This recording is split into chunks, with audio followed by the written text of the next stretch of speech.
Sveiki gyvi knygų mėgėjai. Šiandien kalbėsime apie knygą, kuri tiek autoriaus gimtojoje šalyje, tiek kitose valstybėse, tiek žinau ir Lietuvoje sulaukė tikrai didžiulio dėmesio.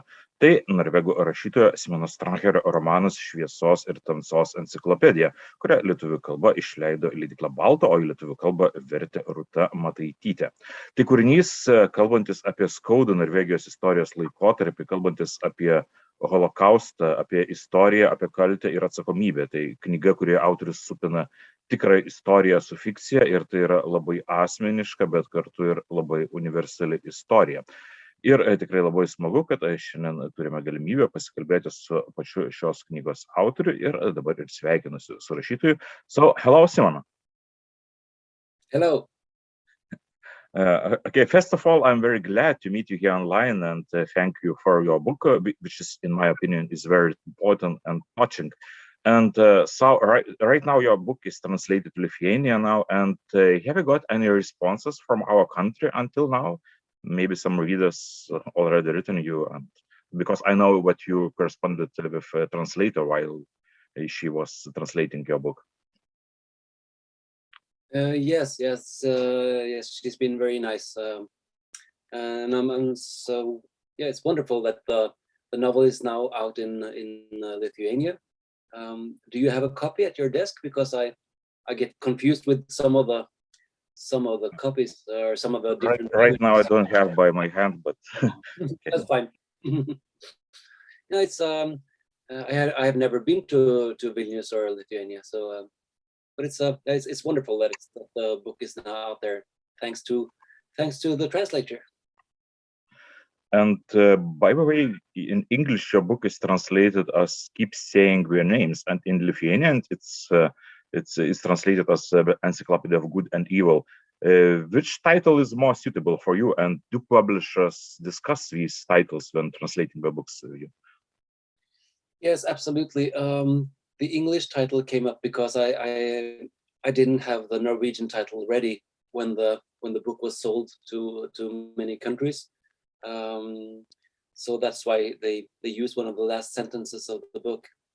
So it's keep saying their names in some languages, like in Dutch and German and English. But then the Norwegian original is Encyclopedia of Darkness and Light.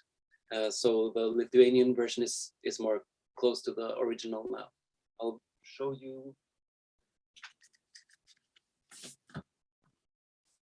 Yeah, so this is the original Lexicon om lys og mørke, Encyclopedia of Shadows and Light.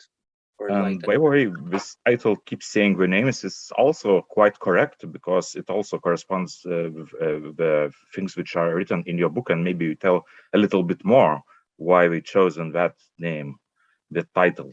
Yeah. Yeah, this is quite a personal Holocaust novel, and in the Jewish tradition, you say that people die twice. So first, when your heart stops beating, and your brain is shut down, or the cells in your brain shuts down. And the second death is when your name is thought of or read or uttered for the last time, which can be 50 or 100 or 400 years later. So this is part of the Jewish tradition, and that is why also a lot of Holocaust monuments are using the names of the victims. So this is part of the novel, which is, besides many other things, it's also a 400 pages long letter to my kid's great-grandfather, Ishkommissar, who was killed in Norway during the war. And this is also to remember his name. So the title is also very fitting in English. And as you already mentioned, but this book is mainly is about Holocaust and your the experiences of your family. But I wanted to ask one question about the books about Holocaust, because today we see the rise of popularity of books about the Holocaust, and some people say that it's something kind of industry of books about Holocaust. And of course, it's a very important theme.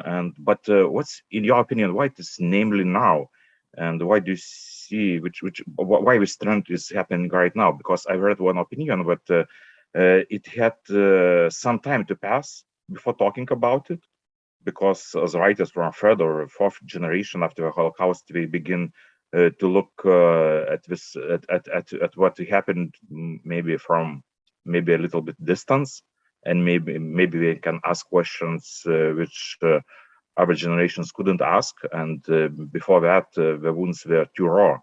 And sometimes maybe right now the writers are able to ask the questions which were not so comfortable to ask before. So what's your opinion about that? Yes, absolutely. I think each generation after the Second World War has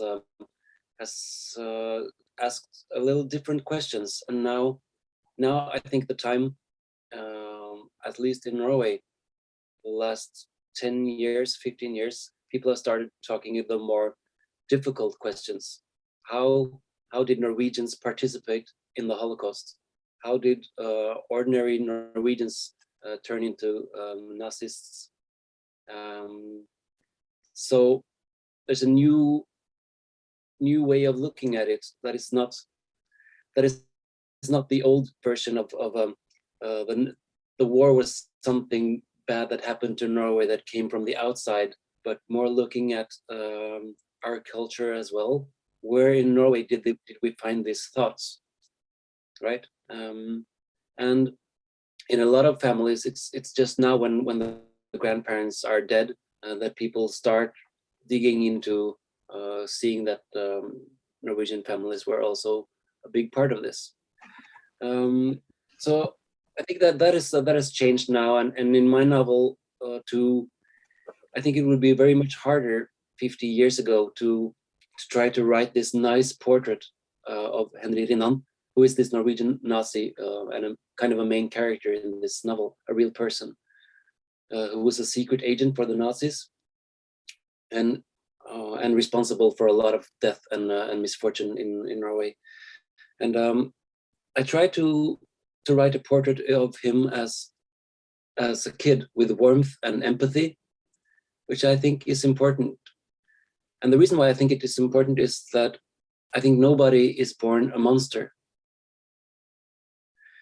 I think none of us are. And when some people turn out to become monsters, I want to investigate what happened along the way, which psychological aspects or changes happened to him. And why is that important? This is long gone, right? But no, this is not gone. This is still part of society today, and these thoughts are still flowing. These ideas are still there online and in neo-Nazis marches. This is not a battle that is finished. This is a struggle that we have to take with ourselves and in our culture over and over again for each generation. Yeah, and it's interesting what you said about these discussions about Holocaust, because I don't know what's happening in Norway, but for example, in Lithuania, there are some discussions with, okay, Holocaust has gone and maybe we can forget it, just let it go and we can live our lives and well, okay, we don't deal with it. There were both people who did it, but it doesn't matter for us, for example.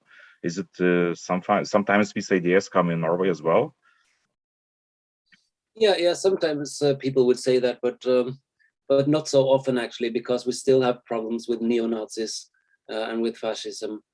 Not on a big scale, but only 3 years ago, a young man killed his half-sister because she was of Asian origin, and then went to a mosque to kill people, as many as possible. Fortunately, he was taken. And 30 years ago, a citizen of Oslo with dark skin was killed by complete strangers only because of the color of his skin. They were neo-Nazis. So this is still part of the war, still going on. And so there's never been like a real discussion to just leave the war. It's a finished chapter. I think we all would wish for that, and I do as well. I wish for a future where it will no longer be necessary necessary to talk about the war because we have learned and we are finished with dividing people into us and them and talking about superiority. I also long for a future where this is gone, but we are not at all there yet.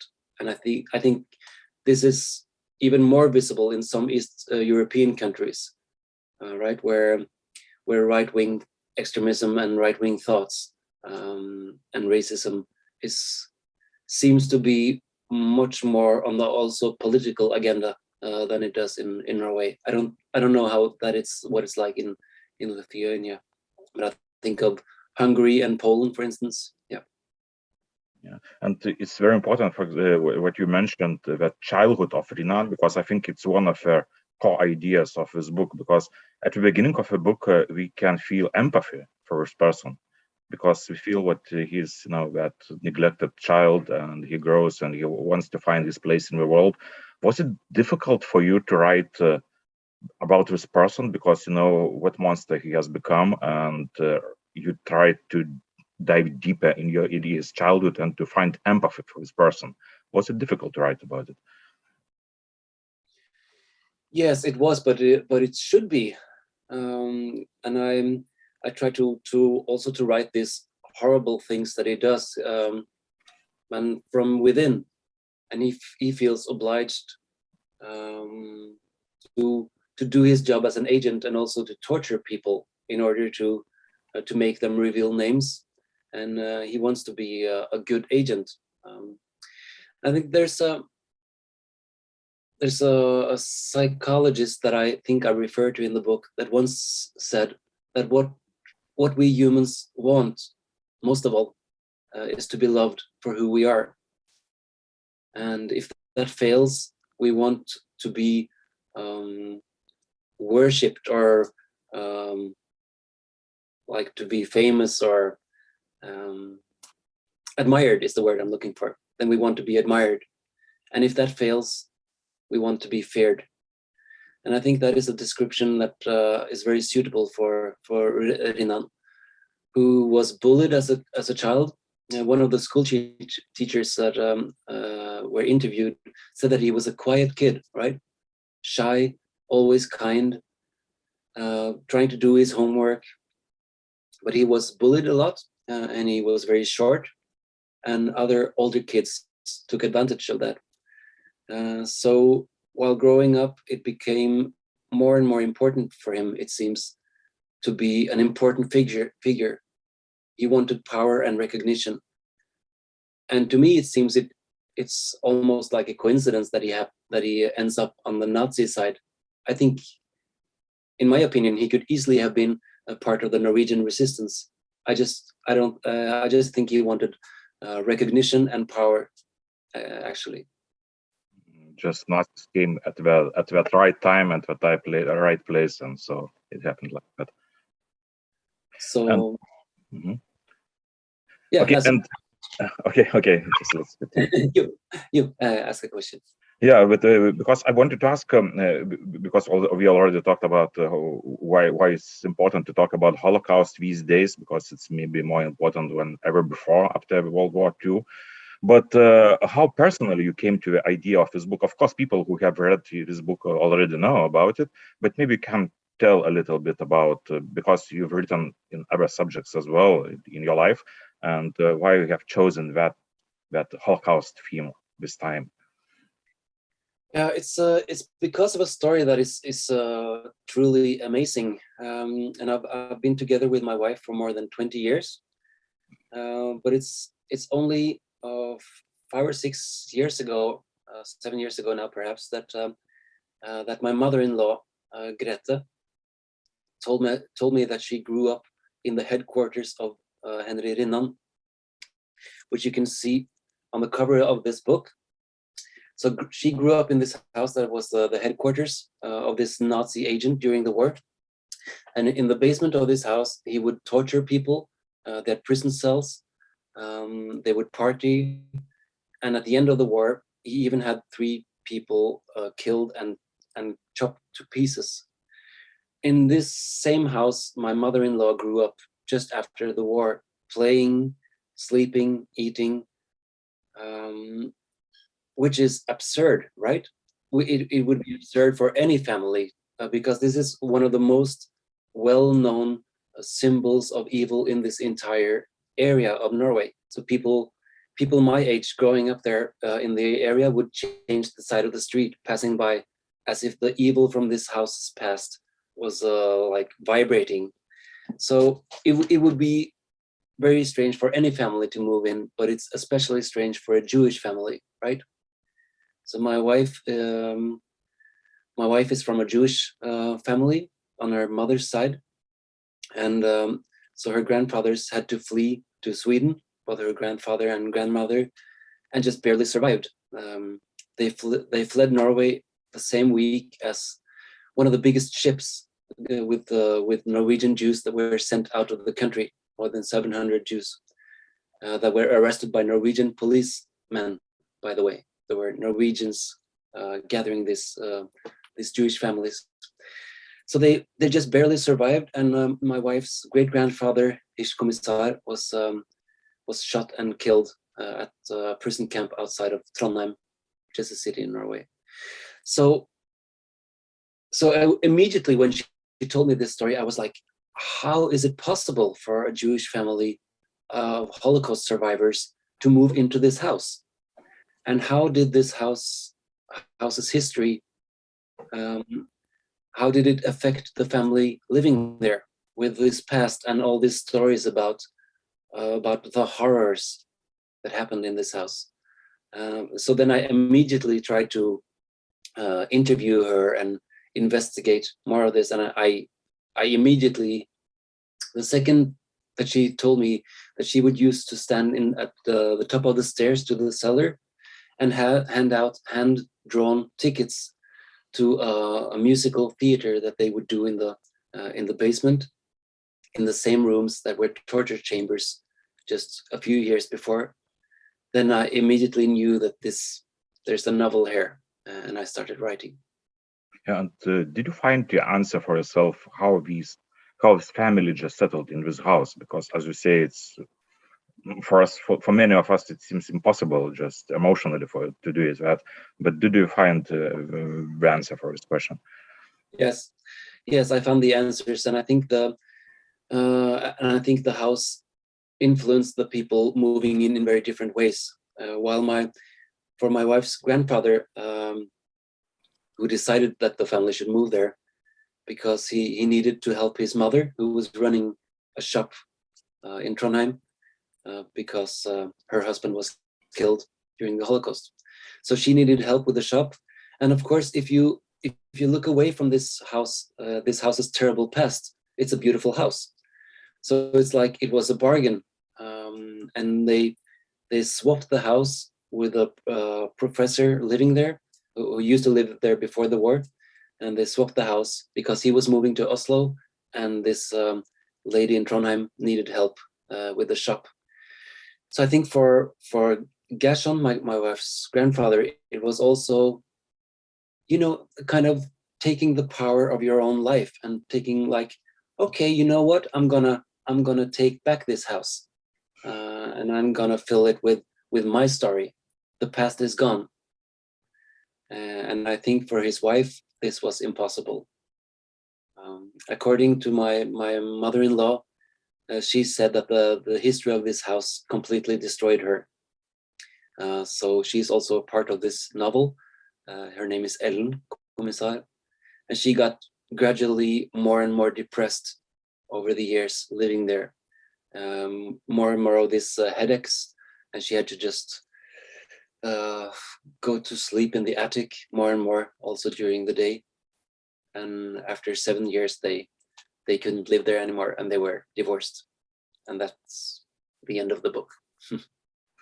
Yeah, it's a very sad story, but the question is, did this family let you to use this story?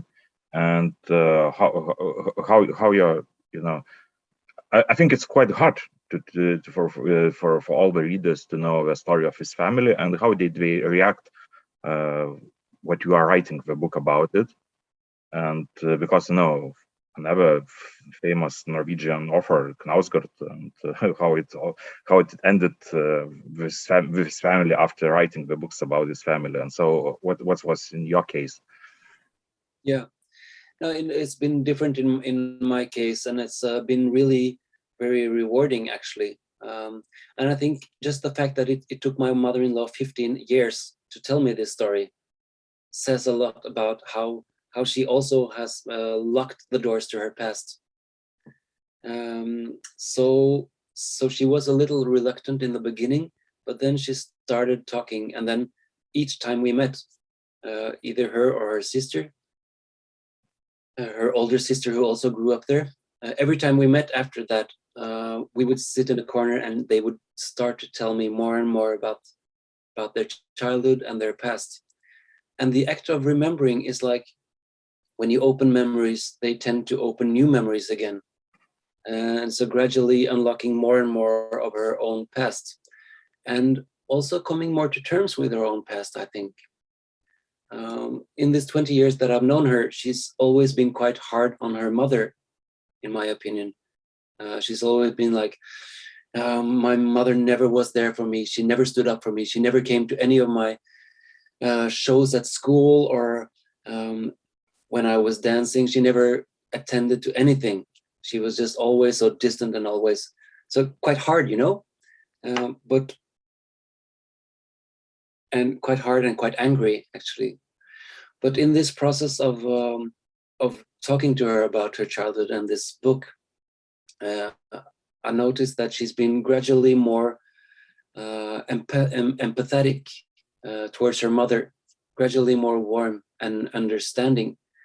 And she's ended up being way more understanding of her mother, and how very difficult it must have been for her, right? To lose so much, because these were people in the beginning of their 20s with ambitions of studying and a life and great things, right? Like any 20-year-old. And then they ended up living 5 years in exile and having parts of their families killed and their future in ruins. And in your books, your book Real Facts Emerge with Fiction. And was it too hard to move between these two perspectives, writing about real facts and then including some imaginary things? And did it come naturally for you to write this way? Yes, it did, but I think it's when you use reality, it's a contract with the reader, and to me it's been really important to be straight about it. So every scene with Henry Renan is actually based on interviews or biographies or court document. Every scene, including the opening scene where he's walking with his brother, and his brother has women's shoes because his father was a shoemaker, and probably his brother's shoes were had a hole in it or something. I don't know. And then the people at school started bullying his brother because of his ladies' shoes. Even that scene is based on a biography. But of course, all thoughts and feelings and dialogues, they are forever gone. But I think that is understandable for all readers, that I have no access to his direct emotions and thoughts and dialogues. They are of course gone. So this is a reconstruction. With the Commissar family, much less is recorded and written. So I actually had to make up much more there, just based on conversations with relatives in the family. So that documental feeling is quite important for you when writing this book, yes? Yeah, absolutely. And I think the text gets a lot of energy from knowing that this truly happened, right? And I think, like one of the scenes where he decides to kill 3 people in the house, including one of his ex-girlfriends, actually, who was also a secret agent. He decides to kill them, and he orders coffins but he uses the wrong name. He tries to be like, he tries to show off in front of his other members, I think. So he dials a phone to the headquarters and say, "Drei Kisten bitte." 3 coffins, please, he's trying to say, but it turns out that Kisten is not coffins, but just boxes. And when he realizes that these boxes are not big enough for a human being, he forces his gang members to cut them to pieces, to force the bodies up there, which is horrible. And this is at the end of the war. And I think that is, to me, an example of a scene that would be too brutal to make it up. It only works because it happened for real. And that is the only justification for the scene in the novel, because it's otherwise it would be too brutal, actually. So to me, yes, it's been really important to use this documentary aspects in the book, and it gets a lot of energy from it, because you get the feeling that, oh my God, this really happened, and what I have to pay in return is to be truthful to the events that happened. Yeah, and so it seems that you spent quite a lot of time of doing, journalistic work and historical work. How long did it take it? It took me 3 years writing the novel. So I went by car a lot in the places where Rinan lived, and I went to the National Archives, and I read documents with him and a lot of biographies. And there are even some sound recordings from the court, actually. It's a very well documented trial that lasted for many months. So yeah, so that's been really important to me, to use all this material, and then try to decide which scenes to create out of that, and then to create this portrait of a man. How can a shy little kid turn out to be one of Norway's history's most known villains and monsters?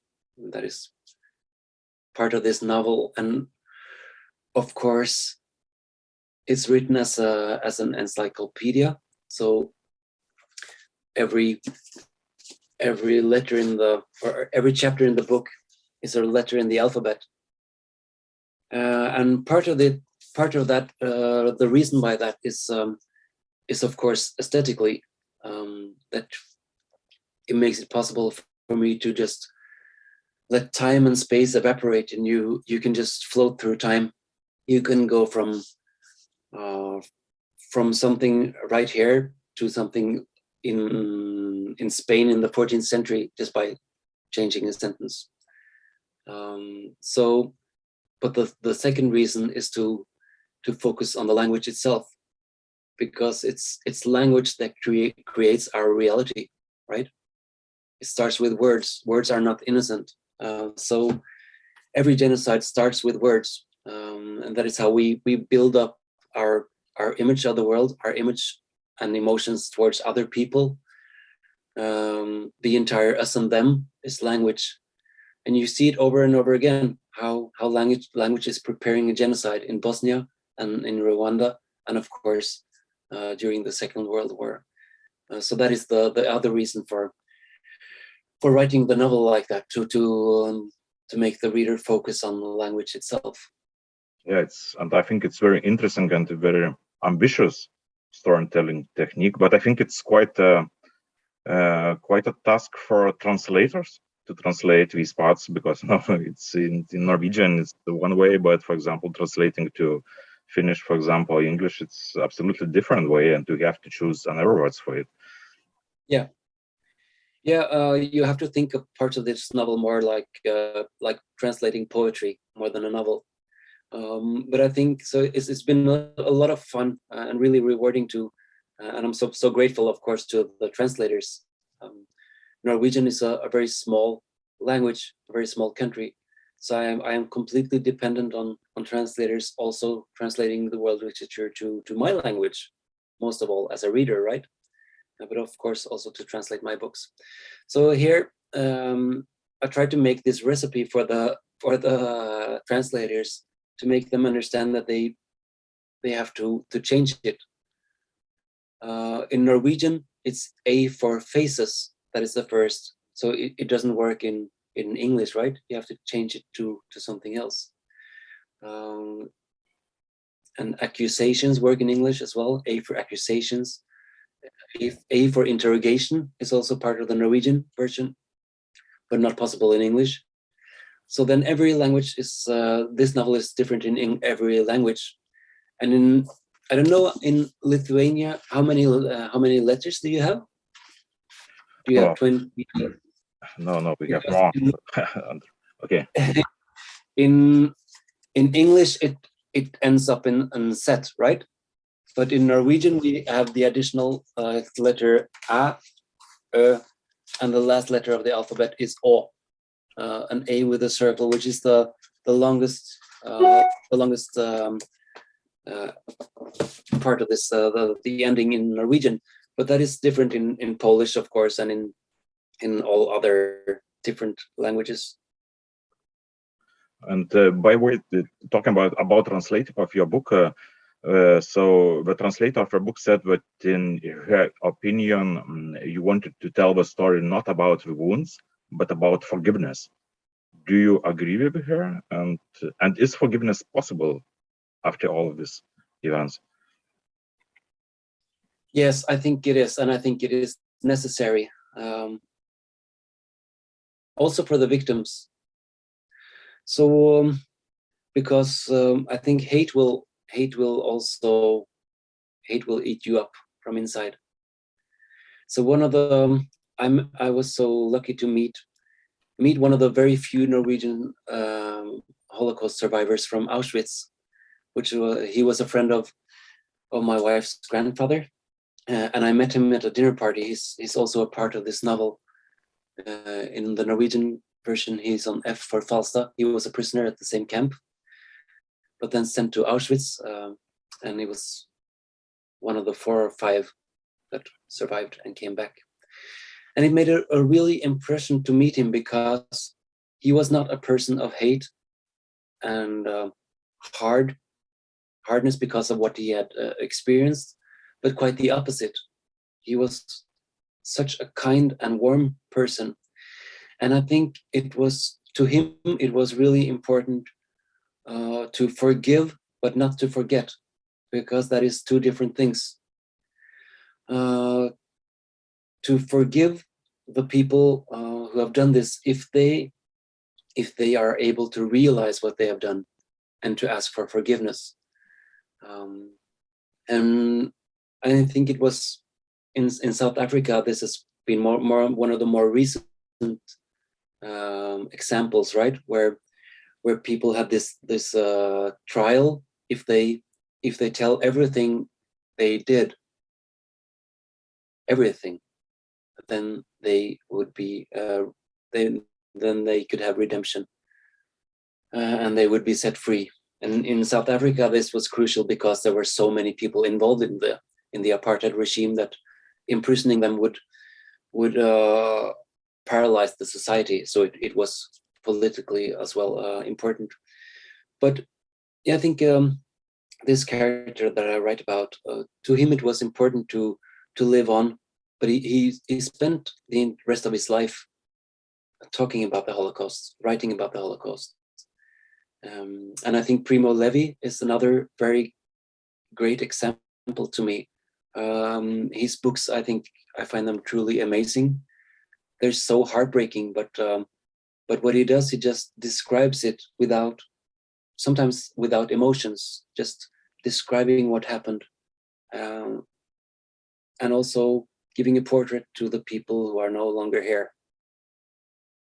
He says in one of his books that the real victims and the only ones who can truly testify the greatest horror of Auschwitz, they are not here, because they are the people who were forced into the gas chambers and were burned, and they have no voice.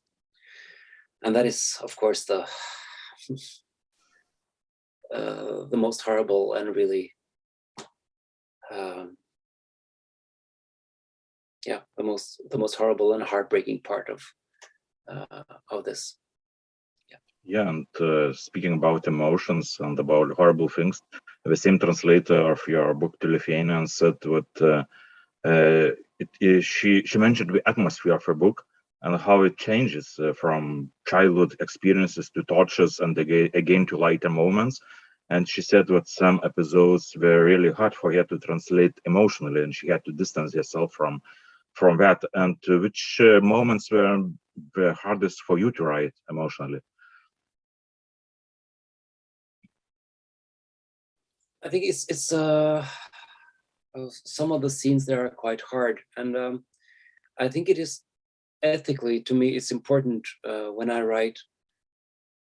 If I write horrible things, I feel it is important to feel this horror myself as well.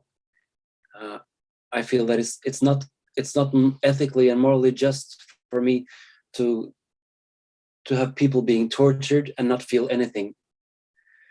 So I try to bring myself closer and closer to what happened, and I try to write it as clear and as I try to write this horrors with open eyes and open heart.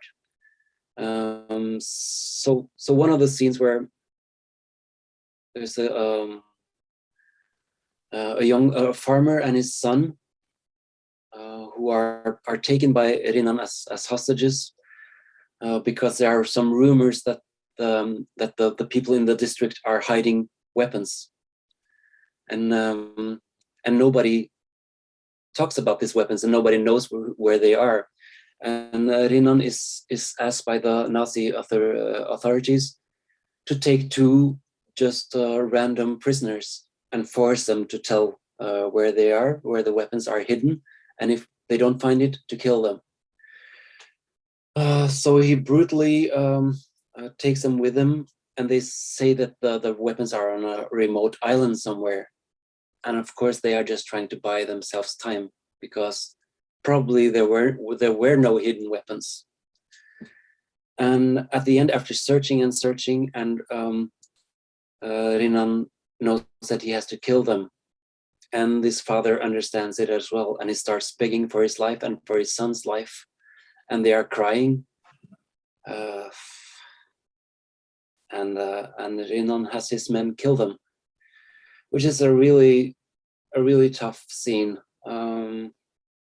Also to write I think they all know that this is in vain, that these people are completely innocent, and there are no weapons there. And this is one of the few things that Rinan says in the trial later. That he regrets. Is one of the very few things he regrets, and I think that is why. It's because he knows that they are innocent.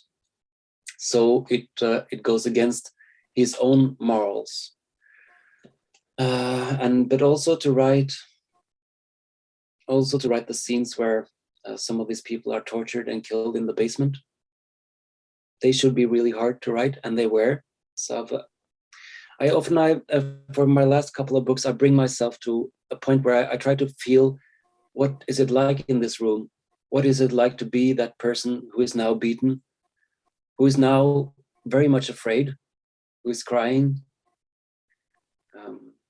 So I often bring myself to a point where I'm crying in front of the computer, and I hope that these emotions are visible in the very naked text. That is the result.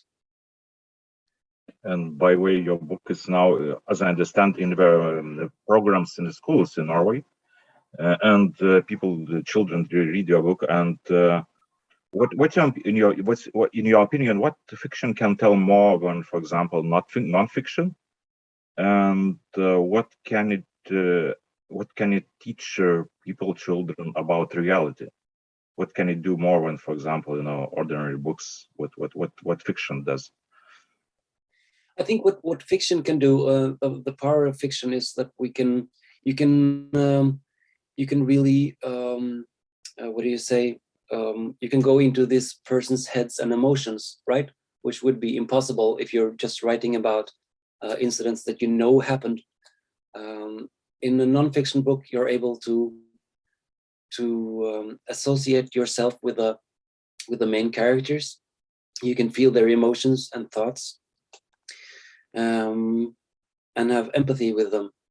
So I think it gives the opportunity for a deeper understanding on a human level than nonfiction can do, because this is out of reach for nonfiction. But it is very much so for fiction. So I think that is the main difference and the main power of nonfiction. And the power of reading, of course, is empathy. If you don't have empathy with the persons you are reading about, you don't feel excited or happy or sad for what is happening to them. So empathy is at the very core of reading, and is quite the opposite of war.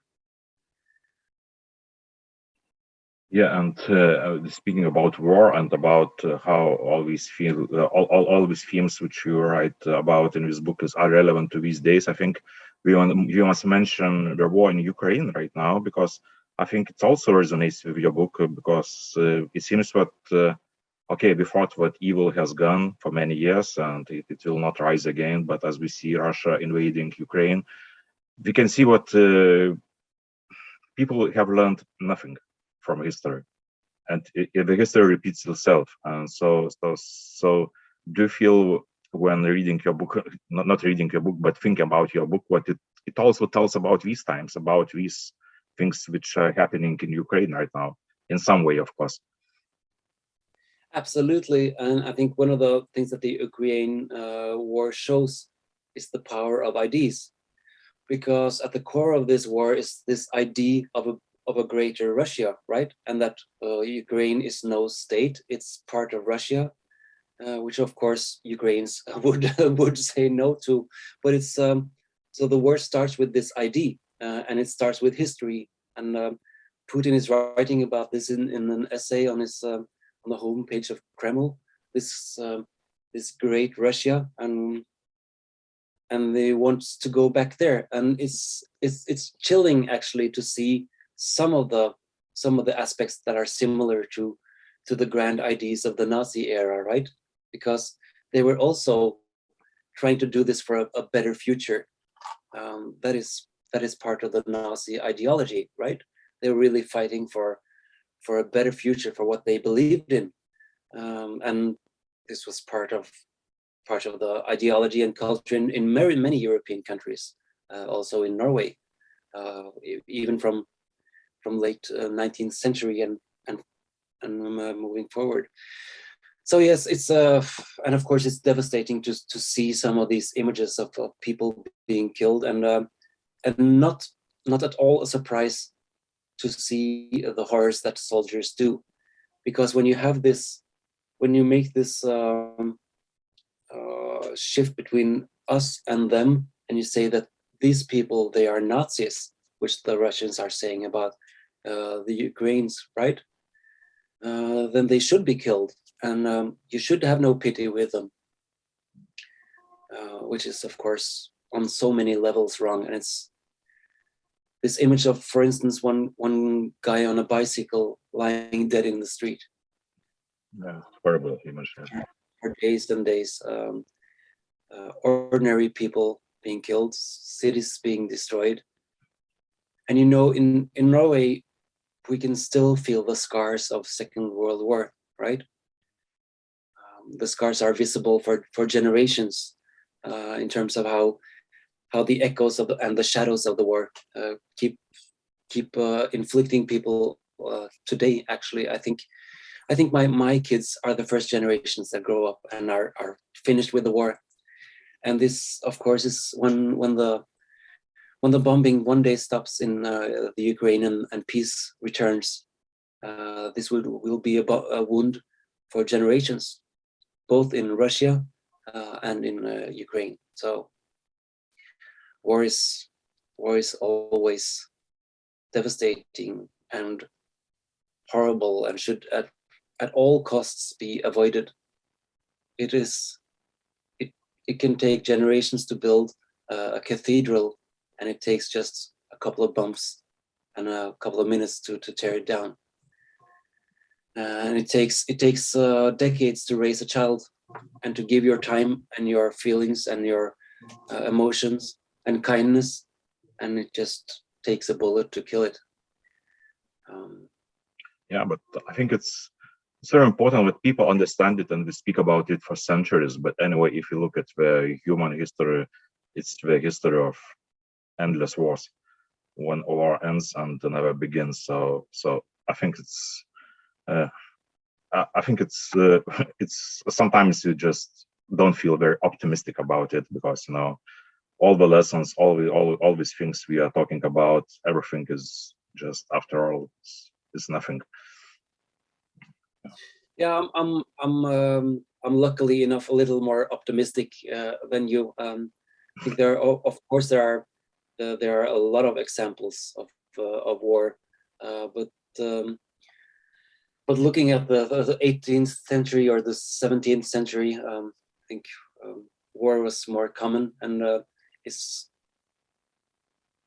one way of looking at the history of mankind is that it is, in the long run, it is a story of people being acknowledged for being individuals, having individual rights, which was just not an idea before. People were just could be owned by the state, but now we are recognized as individuals with our individual rights.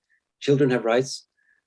People live longer. Diseases are getting more and more out of the question for kids. We live longer. Wars are more seldom, and with NATO and other similar organizations, it's more difficult to start wars in Europe and in other parts of the world. But of course, you don't have to look very far to find wars. That is not what I'm saying. But I am hoping that we are now at the end of the old age, and that we are. I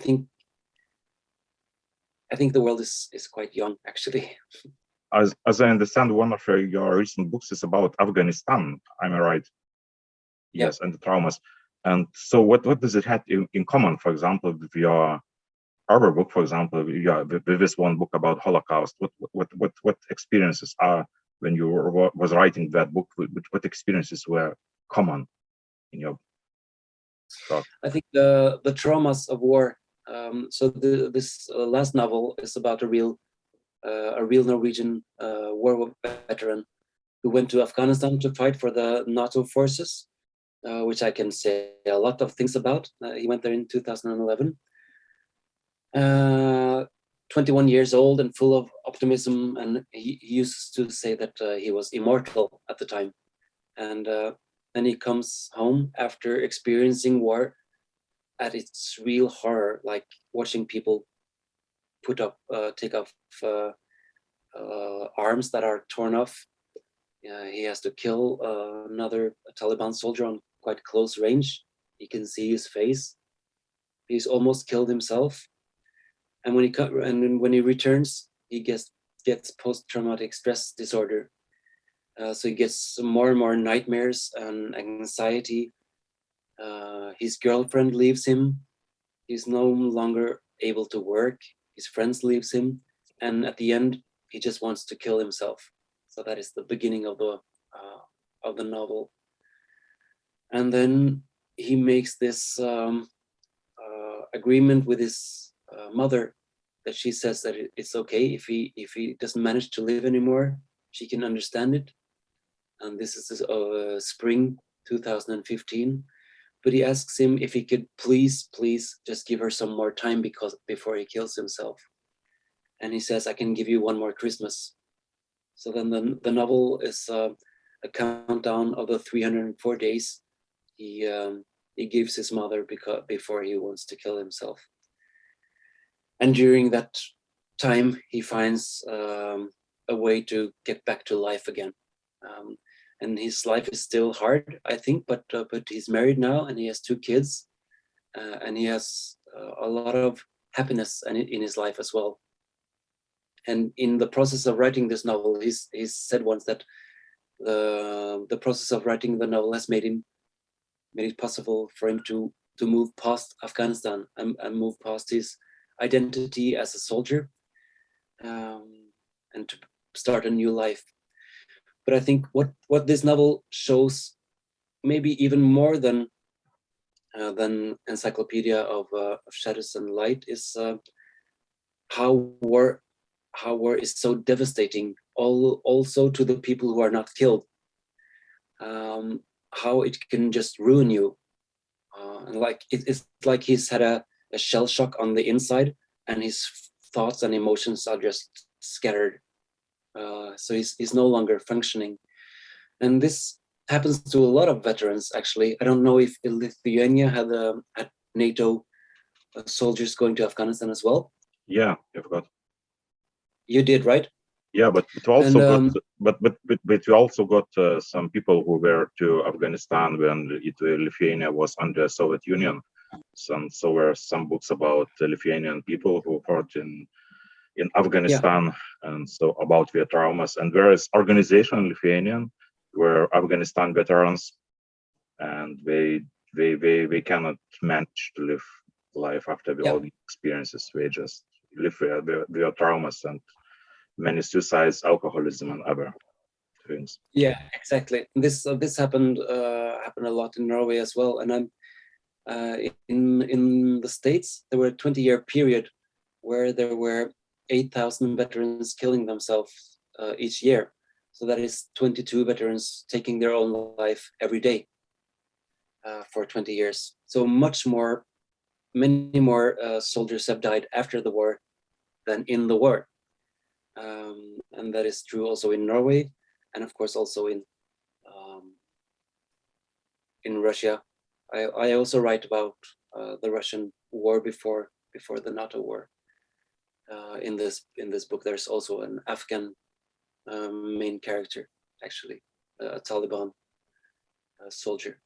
So it is a portrait of two people. So war is. I think interviewing soldiers like this makes you understand the real horrors of the war. And you have this Russian Nobel Literature Prize winner who wrote about it's called Coffins of Zinc in Norwegian. Do you know the book? Is just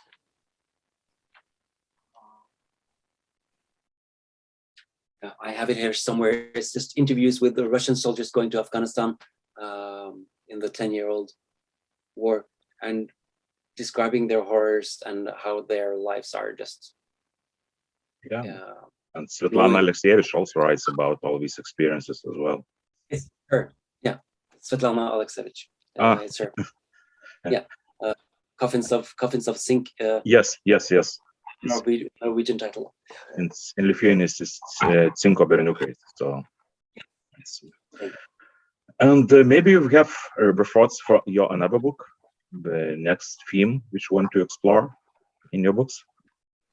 Yes, absolutely. I made a podcast last year that was took part with parts of this book with a group of Norwegians that saved a lot of Jews over the borders.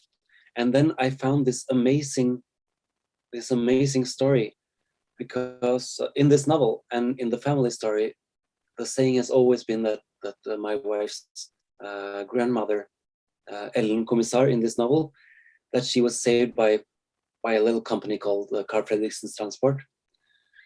And in fact, she was saved by a murderer who just 1 month before killed a Jewish couple and hid the bodies in a lake, took all their valuables, their money and their watches and stuff, but then continued to save people. So that I have a murderer to thank for saving my wife's grandmother and for the life I am living now. So the next novel is a very unexpected follow-up of Encyclopedia. And I've just started working on it, and it's gonna be like a museum. So Museum for Murderers and Saviors is the Norwegian title. So we'll see how it goes. Okay, so we're waiting for this book as well. And maybe the last question is, what is the most important thing would you like the Lithuanian readers or other readers in other countries to bring when reading your book, to carry from your book, and what emotions or what the main thoughts would you like for people to understand what this book? Then I would like them to think that the past is still present. These thoughts are still here, and that the fight against fascism is not over, and it will never be. We have to take this fight within ourselves and in our culture over and over again for each generation.